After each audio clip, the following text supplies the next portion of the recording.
I'm Dr. Rick Novak, and this is Insight.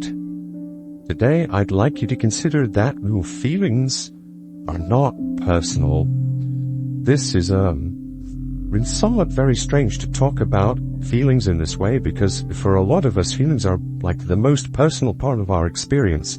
It's because of all of the chemicals that create the somatic experience inside of us. The fact that I can't feel your feelings, you can't feel my feelings, people are subject to identifying with their emotions as a result. But I'm under the opinion that our feelings aren't really personal. Rather, they are the consequence of our thinking. Behind every feeling is a thought, and thoughts are fairly impersonal. I could write down some of my thoughts on a piece of paper, hand it to you. You could read that piece of paper, and suddenly my thought is in your hand. And if we both choose to believe the same thought, we will likely then experience very similar emotions as a result. So for example, if I were to think the thought, I'm a worthless individual and nobody loves me, and I really were to believe that to be true, it would be very difficult for me not to feel somewhat dejected and depressed. And if you also were to think that thought, that I am a worthless individual, nobody loves me, and you really believe that it's true, you likely will also feel dejected and somewhat depressed. It would be very difficult to think that thought, believe it to be true, and feel, let's say, content and confident.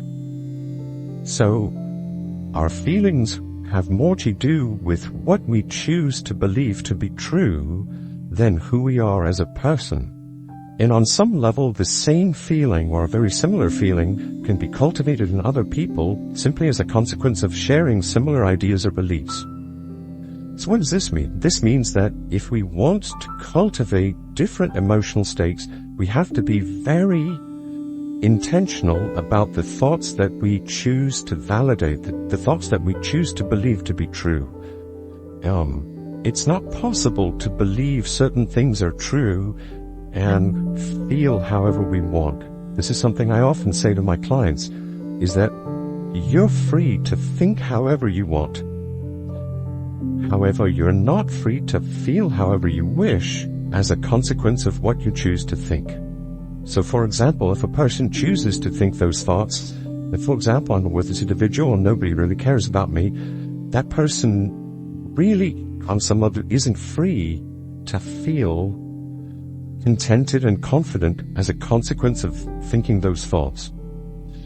Now, it's not an easy thing to simply change the way that somebody thinks, but it is possible, and it's one of the best routes towards creating sustainable emotional change in an individual.